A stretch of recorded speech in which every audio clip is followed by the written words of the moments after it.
What's going on, YouTube family? Welcome to our page. If you're new here, make sure you hit the bell, subscribe, follow us so you get all of our content, all of our stuff we're putting out, so make sure that you are following with us. But today we're going to get into the message. We have been on this series called Building Big People. If you missed the last couple weekends, go back, watch all 4 weekends. This is the 5th weekend. We're talking about what does it mean to build big people. Today we're going to talk about big people take risk, they dream, they step out, they chase, they're pursuing things in their life.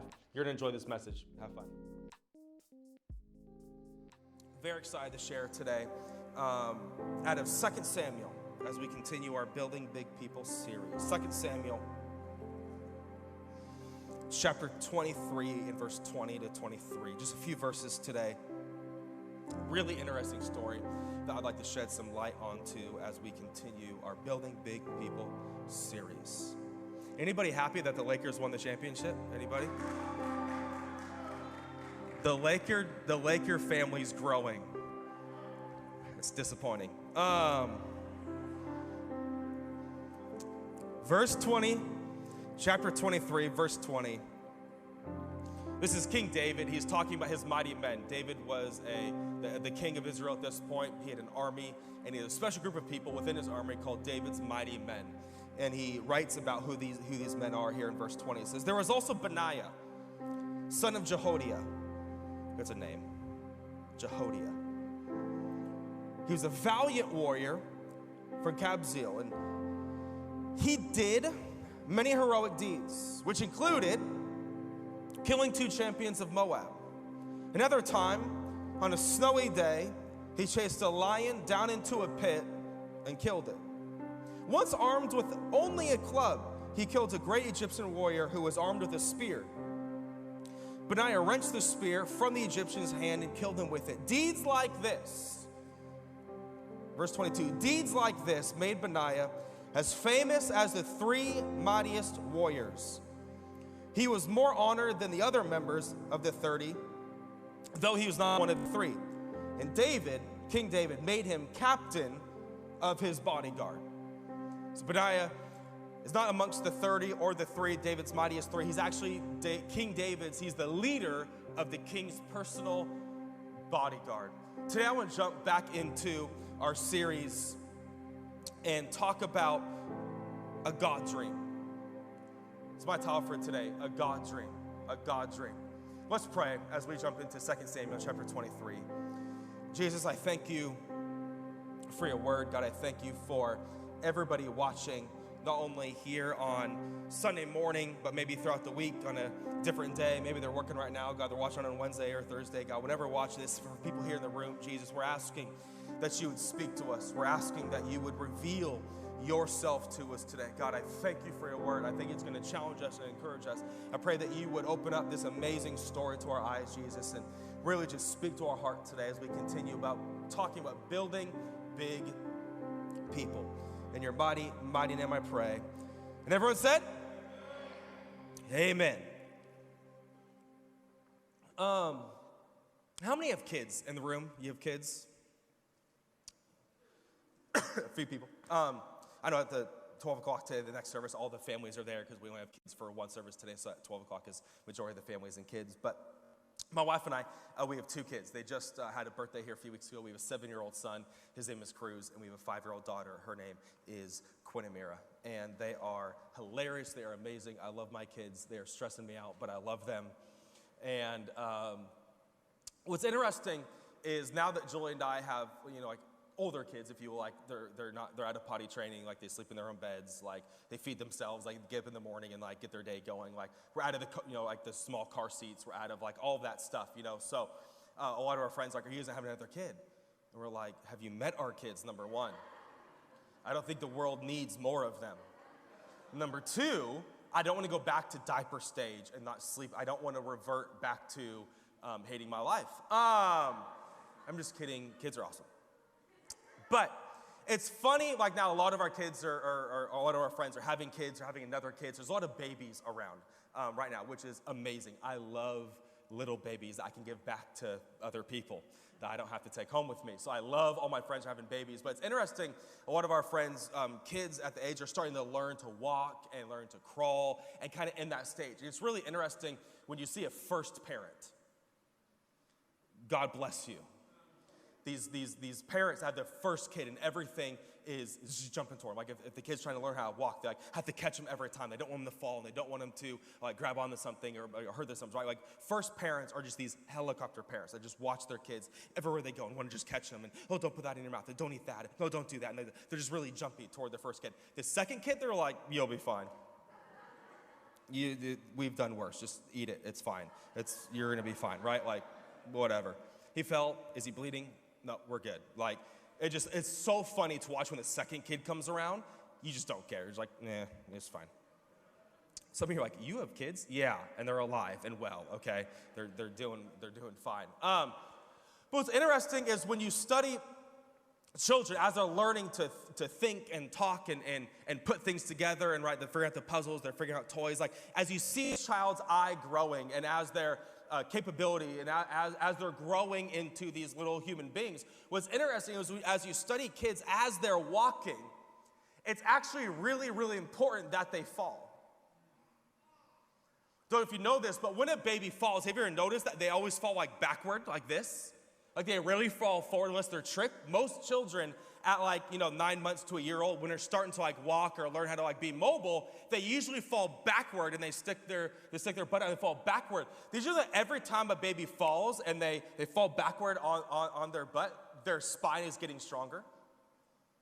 And the more that they fall at a younger age, the faster they're going to walk because their spine is getting stronger. And their hips and their legs are getting stronger. Every time they fall is being compacted. And so it's funny to me that parents are trying to help their child walk, but by catching them and not letting them fall, they're not letting them walk. So it's actually to a child's benefit. The more that they fall, the stronger they get. And the more that they fall, the quicker they'll learn how to walk because falling is actually making their legs and spine stronger to walk soon. What's interesting is I think many Christians are afraid to fall, but by falling, their faith is getting stronger. I said on my page recently, I asked the question, what scares you about taking a risk? What scares you about dreaming? What scares you about taking a step of faith? And I don't know, a couple hundred people replied, maybe, I don't know, but 95% of people said, I'm scared to fail. I'm scared to fall. I'm scared to disappoint my spouse. I'm scared to disappoint myself. I'm scared to fall. I'd like to submit to you today that when you are taking steps of risk and faith, you falling might actually be to your benefit, not your weakness. It actually might be building your faith every time you fall. It might be building your confidence every time you take a step and it doesn't go well. You have faith and confidence to take another one. Today, I want to talk about big people take risks. I love these people that are dreaming all of the time. I love these people that are always taking steps of faith and taking risks and taking steps of faith in their life or in their marriage or in their business or in their finances. I love sitting and being around people that are always wanting to take steps forward, to move forward, to take a risk, to take a faith step. Why? Because when you become a big person, you begin to dream bigger. You begin to think bigger. You begin to take bigger risks. The very first week, the whole kind of premise of this series is that when people walk into our church, I want them to see a vision for their life. See something for their marriage. See something for their money. We don't want you just this is really a fun building and cool stage. No. When you walk through our doors, I see something for the first time in my marriage, in my life, in my money, in my kids. Why? Because we want to be big people that see something, that take a risk, that take steps of faith. Today I want to talk about what does it mean to live in a God dream. Not a man dream, not your dream. Have you noticed it that everybody has a plan for you? Everyone. Every presidential candidate, every governor, every teacher, every coach, every friend, every spouse, right? Every relative, they always have a plan for you. What's scary to me is so many people, everybody has a plan for them but themselves. And if you're not careful, if you don't have a plan for you, you'll fall in love with somebody else's plan for you. Because you just don't see anything, so you latch on to somebody else seeing something for you. I see you going to this school, and I see you marrying them, and I see you studying this, and you're like, oh, I see nothing, so I might as well see what you see and just do it. You better be careful, because if you have no vision, you'll latch on to anyone's vision. And then before you know it, you'll be down to life years and be like, this is not what I wanted, but it's because you didn't see anything that somebody else saw for you. You just wanted to follow along with their vision for your life. Today, I want to talk about big people dream. Big people take risks. I want to go back into 2 Samuel chapter 23. Verse 20. It's a very interesting story, and the Bible gives very interesting details of people's lives. Some, like Jacob and Joseph, these people, we have chapters and chapters of these people's lives. Other people, we have a few verses. Other people, we have one verse. Don't even get their name, right? The woman with the issue of blood. That's all we don't know, her name, her age, nothing. The Bible's very interesting on the details we get and the details we don't get. Benaiah, we get a few verses here. He's mentioned one other time or two other times in the rest of the Old Testament. That's it. We get a few verses about this individual named Benaiah that becomes the king's bodyguard, which is a massive deal in this day and age. So I want to give you three thoughts from 2 Samuel chapter 23 when it comes to a God dream. Number one is this. You write these things down. Number one, God dreams can be disguised as lions. God dreams can be disguised as lions. What's interesting to me is Benaiah is just minding his own business. The Bible doesn't say he's searching out a lion. The Bible doesn't say he's hunting for a lion. The Bible just says he's on his way somewhere. He's walking, and out of nowhere, a lion appears in front of him. Now, many of us could be like, oh, that's just a really cute, like, fairy tale that, like, the Bible wants to reference. Whoa, time out. I personally believe the Bible is real, and its details. And its stories, I believe, actually happen. These are real people with real lives, real stories. My personal opinion. Let's make this story a little more real. You're telling me if you're walking through Mount Hood, or you're walking through some desert somewhere, and you come across a lion, a 500 or 700-pound lion, your first response is going to be, I should chase it? I don't think so. And if you're telling people yes, use a liar. Or you want to date the girl you're telling this story to. Okay, one or the other. But the reality is, for many of us, we want to read this and go, yeah, I would, until you see a lion. And then you're like, I'm in the wrong place at the wrong time. I'm just walking, this lion shows up, I'm in the wrong place at the wrong time. But Benaiah, when he sees this lion, he thinks I'm in the right place at the right time. There's something different about lion chasers. When they see a circumstance that most people run away from, they run too.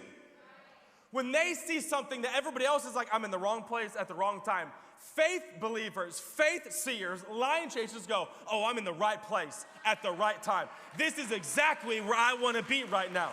And I wonder for how many of you prayed about living big, God gave you a lion, and you ran away from your own prayer.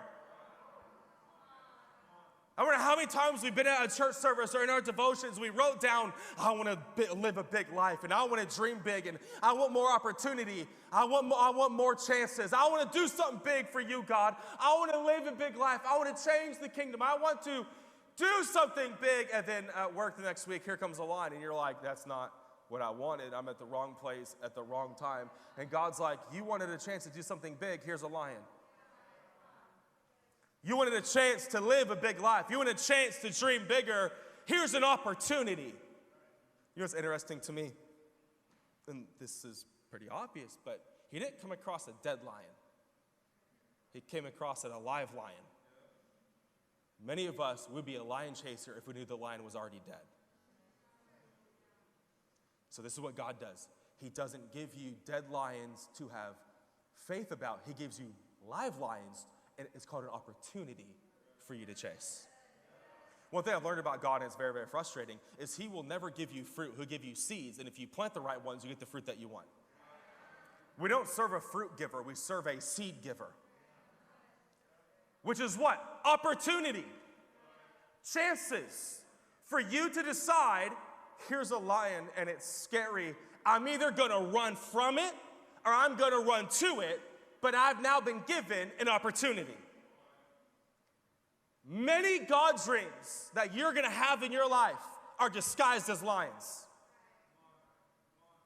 Our church is just over 2 years old. We just celebrated our 2-year anniversary like a week before COVID, which was obviously the plan. You should have seen my wife and I. We were still living in Seattle before we drove down to move back to Portland and start Rose. All my friends like, it's going to go great. Your church is going to be awesome. Hundreds of people are going to join. You should have seen my wife and I driving down with our 2 kids to come to the very first interest night. I didn't sleep well. I was so nervous. Starting this church was a lion for me because everybody expected it to go well, and I was scared, what if it didn't? Buying this building was a lion for us. I don't know if I was thinking about this morning, I don't know if you were outside, if I ever said this publicly, I threw up thinking about buying this building. I'm not kidding. When I thought about getting in front of our church and trying to raise $500,000 at a 15-month-old church, I was like, we're not doing this. And what did I think? What if I have to get back up in front of the church and say we didn't raise it, we can't buy the building? Do you know what I was scared of buying this building? Failing. So I want to ask you today, what's more important to you? Risking failing or risking sitting? Do you know what's funny about risking? Not taking one is a risk. So you're just convincing yourself a different risk means something different to you. Me not buying this building was still a risk for our church. So I just had to choose what is a better risk for us right now. Oh, a better risk is to chase a lion that we should not be chasing. A better risk is to raise money we don't have. And now many of us are sitting in a building or have experienced a church that I was nauseous about thinking about doing. The night before our launch Sunday, I did not sleep well. Some of you are like, are you okay? I'm great. All I'm saying to you is, you're gonna be presented with lions your entire life.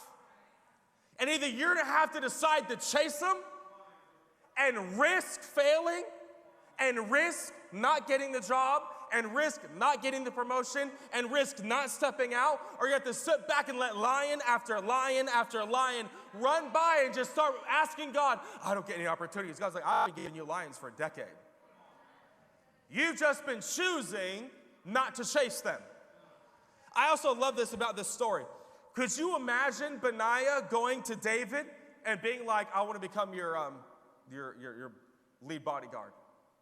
Okay, why would I hire you? What's your resume? Well, one time I was walking by and this lion came by.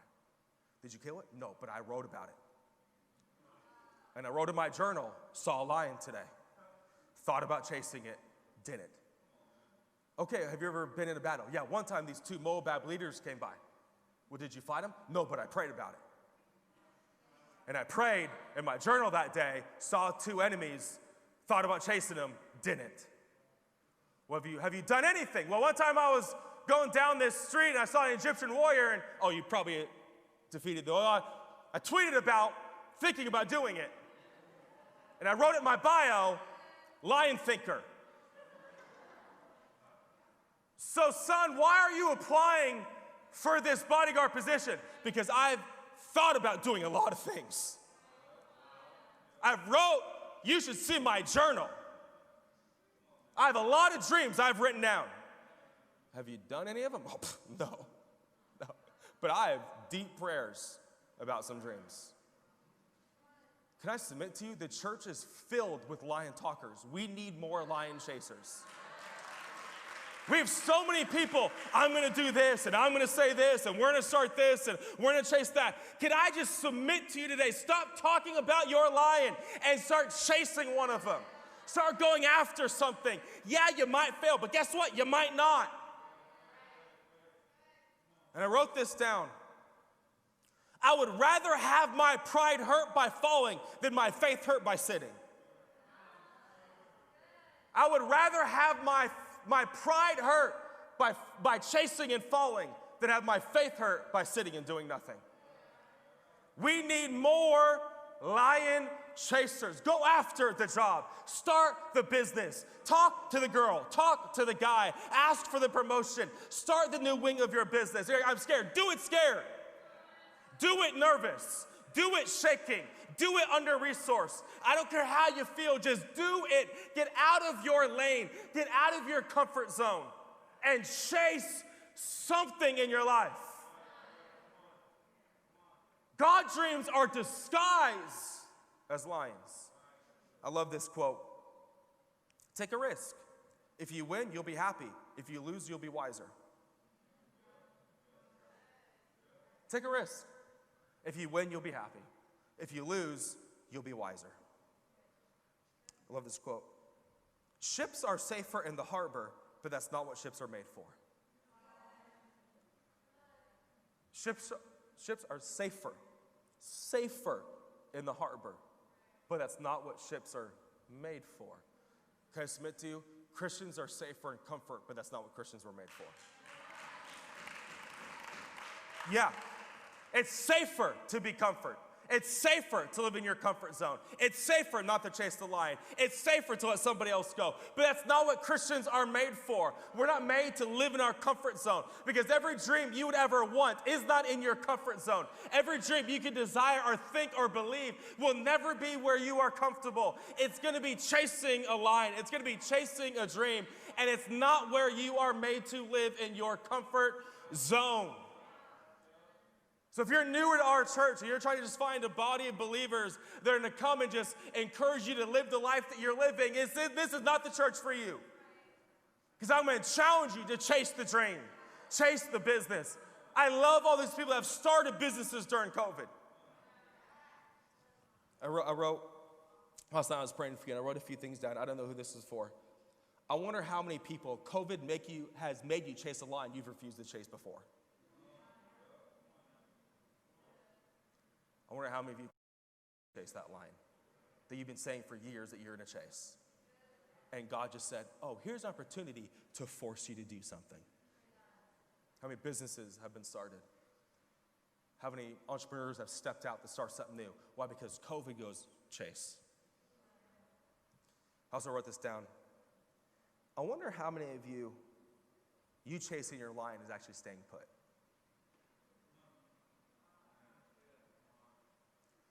I wonder how many of you chasing your line is agreeing that you're going to stay where you're at. To stop being a spiritual nomad and just hopping from church to church and friends to friends and state to state and job to job. Maybe for you, the belief of chasing a dream is to stay in the one you're living in. And stop hopping everywhere and running everywhere, because once you feel comfortable, you want to leave. And plant yourself. Number 2, not only are God dreams designed as lions, number 2, God dreams are blurry. God dreams are blurry. I love this story in 2 Samuel chapter 23. The Bible says he chases a lion into a pit on a snowy day. I love the details of the story. Okay, let's just agree, like maybe we're going to chase a lion. I'm not chasing a lion when it's snowing, and I'm not going into a pit. What's interesting about the detail about the snow is snow doesn't necessarily blind you, but it blurs your vision. You can kind of see when it's like pouring snow, you kind of can't. It's usually foggy, it's misty, it's snowing. Like you can kind of see forward, you kind of can't. I love this sentence about God dreams are blurry because, by the way, if you want to follow Jesus, majority of it is going to be blurry. Do you know the last 9 months of following Jesus during COVID has been blurry? If I could submit any sense to you to follow Jesus, you're going to do it in a snowy day. And it's going to be, I think I see. I think I know where I'm going. I love these people, and God bless you if you're one of them, that have your 5 and 10 and 20-year plan. You're going to be let down, friend. There's a passage in James where James says, why are we saying, I'm going to go there for a year, I'm going to live there for a year, I'm going to make money, I'm going to move there? And he has this whole litany of things that people are like, I'm going to do this, I'm going to do that. He goes, why are we saying we're going to do this and do that when we don't know what tomorrow brings? What we should be saying is, if the Lord wills, I'll be there. If the Lord wants, I'll live there. If the Lord wants, I'll sell there. If the Lord wants, I'll make money there. Why? Because if we're more honest with ourselves, following Jesus is in a blurry day with snow. Like, I think I know where I'm going. Because how Jesus works is he shows you a stair. He'll never show you the staircase. If you're waiting for some staircase to show up, Jesus ain't going to do it. What he's going to do is, here's a stair. What do? Wait till the other stair shows up. And then before you know it, you start building a life. You start making decisions. You start moving forward. And everybody, which is so funny, when you're like at our size of church now and buying a building and all this stuff, you're like, did you see it? I'm like, I saw nothing. How confident were you? Not really. It's easy to look back now and go, of course we would have started a church. Of course we would have raised the money. 2020 vision is always easy, but in the moment, you're like, I think we were going to. I thought it was a good idea. I kind of saw. I kind of imagined. I thought it was going to work out. Many of you need to be okay with the blurry moments of life. The blurry moments, the blurry seasons of like, I think so. I think this is where God is taking me. I think this is where our business is going. I think this relationship. I'm kind of in a blurry, snowy season. God dreams are often blurry. And by the way, if you can see everything, you might be living your own dream. You're not going to see the whole thing. If you have every detail planned out and your entire dream is laid out, it might not be God's dream. It might be your dream. Because he doesn't submit the entire staircase. He submits one step at a time. Why does he do that? Because if he shows you the entire staircase, you don't need him anymore. So God will only give you the amount of details to make sure that you are staying close to him. Have you ever been like on a nature walk or nature like rapids or whatever it is? If you've never been there before, you are staying real close to the guy. Where are we going? What's that? What's that? Where's the turn? What's it going to drop? Where's this? Like, why? Because you don't know what's ahead, so you need the guide more. But the more that you do things over and over and over, you get too familiar, and you're like, I know this. I know the turn's coming. I know the drop's coming. I've done this before. And you stop needing the guide because you have all the details of the trip. So often, God will withhold details because he wants you to need him every day and every moment. Why? Because following Jesus in a God dream is blurry at moments. Number 3. We'll end here. God dreams aren't stopped by disadvantages. God dreams aren't stopped by disadvantages. So many of you, you're like, I'll chase a lion if I know the outcome. Yeah, I'll chase a dream. I'll chase the lion. I'll go after something. But I need better ingredients than think about, he's chasing a lion on a snowy day in a pit. Who does this fight give the advantage to? Not the human. The 500-pound beast that isn't slipping in the snow, that probably lives inside pits and caves, right? Like, everything about this story gives the advantage to the lion. But Benaiah knew, if I chase this dream, if I chase this lion, once again, we get to read this story. He has to live this story. He has to chase the lion in a pit on a snowy day. Can I submit to you, if you're going to chase a God dream, stop waiting for the perfect advantages. There's a verse in Ecclesiastes where it says, if a farmer stares at the clouds, he'll never plant. If the farmer is always staring at the clouds and staring at the seasons, he'll never plant. Can I submit to you, a Christian that stares at all of the options will never move. I was waiting for the perfect time. Well, I was about to do it, then COVID. I was about to do it, then my job. I was about to do it, then What are you waiting for? If you're not careful, you're going to wait for the perfect opportunity your entire life and then live in your 90s and 80s with regret. They did a study recently, and they asked, I think, 100 people in their 90s at this old care facility, this retirement facility. And they go, in your latter years, in your 90s, what would you wish to tell yourself at 20? And all of them, all 100, they gave, different things, be nicer, say sorry to your mom, whatever, right? Like, they all gave lists, but every one of them said, I would tell myself to take more risks. I would tell myself to take more risks. Why? Because either you will live with the fear of risk or you'll live with the fear of regret. One or the other. You either have the fear of risk or you'll live with the fear of regret. Friend, I don't know about you, but I don't want to be 90 years old looking back and going, I should have done it. I should have started the business. I should have pursued. Looking back now, I should have taken more risks. I've said this before, but I think many of us need to live with more whoopsies. That was whoops. I wrote this down, and this is really in my heart today. When a dreamer dreams, even if the dream fails, the dreamer still grows. What are you so scared with the dream not working out? Failure? Letting people down? You know what's interesting is you can talk yourself into something and you can talk yourself out. So you might as well start talking yourself in. Because I'll go, what if I fail? What if it doesn't go well? What if she doesn't say yes? What if they say no? Have you ever considered the other side? What if they say yes? What if the dream works? What if the business takes off? Maybe let's spend some time on the what if it happens?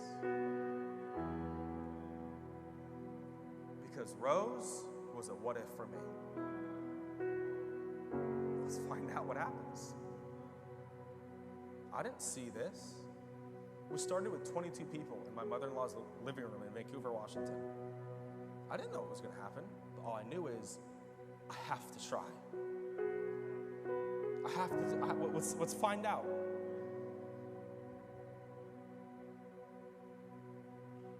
I am attracted to, most likely you are attracted to, people that are dreamers, that are taking steps of faith, that are taking risk, that are just living large. When you get around these people, I want to. The being older in age, be like, I live with the fear of regret. I should have, and I shouldn't have, and I wish I could have. Well, guess what? We get one life. There is no reset button on this world.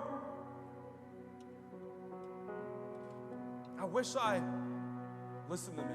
I don't want my memories to outweigh my dreams. I don't want my memories to be huge and my dreams to be small.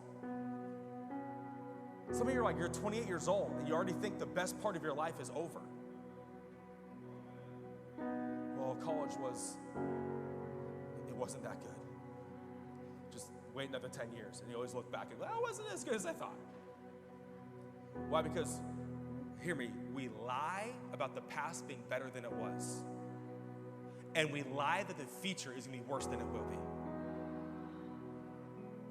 We lie to ourselves both ways. The past was way better than I thought, and the future is going to be worse than I think. And so what? We live in the past. Right? It's always the freshman in college that talks about junior year all the time of high school. Right? Dude, you're in college. Stop talking about sophomore summer. It wasn't that good. Right? It's the dude 2 years out of college that always talks about dorm life. Why? Because we're obsessed with our memories. I want to ask you today, do your memories outweigh your dreams? One of the phrases we say here all the time is the best is yet to come. It is. It is.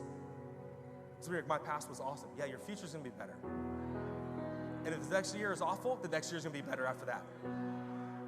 This is my disposition. The best is yet to come. How do you know? I don't, but what alternative do I have? My future's gonna suck and it's not gonna be good and I'm not really looking forward to my future. What alternative do we lean into? I would rather be the super optimistic guy that's like, I don't know what's gonna happen, but my best days are on their way to me.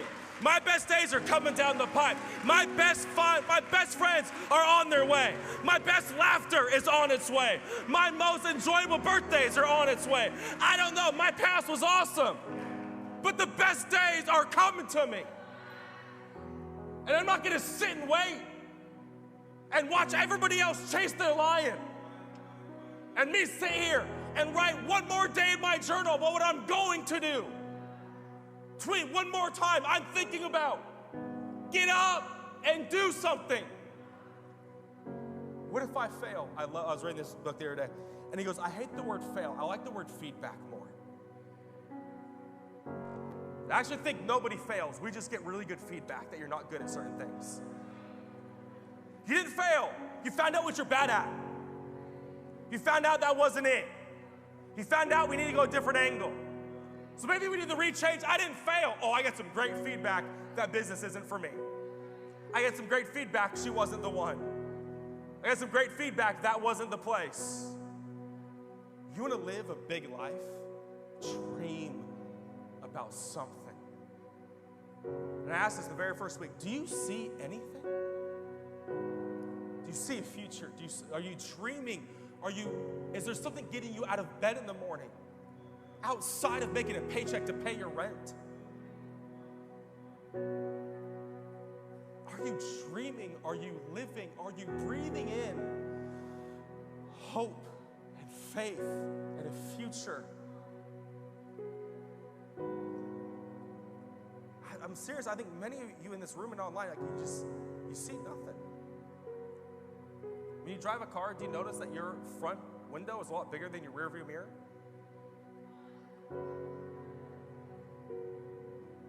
Because you're supposed to be looking forward when you drive. Do you know how most accidents happen? When people are obsessed with the rearview mirror and they're watching and they just crash. Do you know how many Christians crash? They're watching their rearview mirror far too often. There's a reason why the one in front of you is a lot bigger than the one behind you. Because we are living this life of faith. We're supposed to be eyes forward, heart forward, feet forward, words forward, riding forward. He's taken me from glory to glory, faith to faith, day to day, world to world. I'm moving forward. I don't have time to think about yesterday because it's gone. I don't have time to look back. I'm moving forward. Why? Because the best days are ahead of me. Even COVID for me as a pastor, like, think about it. We bought this building, raised a junk ton of money we didn't have, got loans we shouldn't have got, move into the building, have 2 amazing services, 2, and then COVID.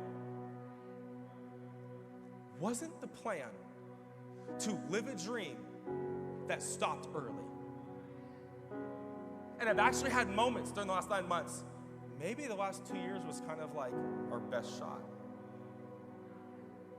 I don't know what COVID is, when it's going to end, and when the vaccine comes out, and who gets it, and can we go back to church? So like, I actually started thinking about, oh, I love that. That's been my favorite Sunday. And I've been caught wanting to go back in my feed and think that was the best Sunday we'll ever have. Many sermons I preach to you, by the way, are the ones I preach to me Monday through Friday. Because I have to remind myself, oh, you think the last couple months was it? Wait until we start going again. No, I have to believe the Rose future is better than the last 2 years. Our marriage's future is better than the last 10 years. Our kids, why? Because I am convinced. Lions are in front of me. I just have to choose, will I chase them or not? God dreams are disguised by lions, and often it's a blurry day in a pit. Just do something. I'm begging you, do something, chase something, and watch what God will do. Can we stand to our feet? I want to pray for you. doing the worship for a little bit. And once again, if you need prayer, you can text this number. If you're online today, text 503-506-49999. If you're in the room, if you want to pray with someone, text that number. We have a prayer team waiting to talk with you. Jesus, I thank you. Many people right now, there are lions in front of them. There are opportunities in front of them that we need to chase down. We're not going to wait for the perfect day. We're not going to wait for the perfect opportunity. We're not going to wait for the perfect moment. We are going to live a big life, God, and many people that we admire and we love and we cherish, we look up to, why are they living big lives? Because they dream big. They take risks. They go after things. They step out. They dare to believe that this is going to work, God. If they're praying for every single person in this room and online throughout the week that's watching this video, God, give us the faith, give us the confidence, give us the unction to chase some things in our life, to go after some things in our life. In your mighty, mighty name I pray. Amen. Let's worship together.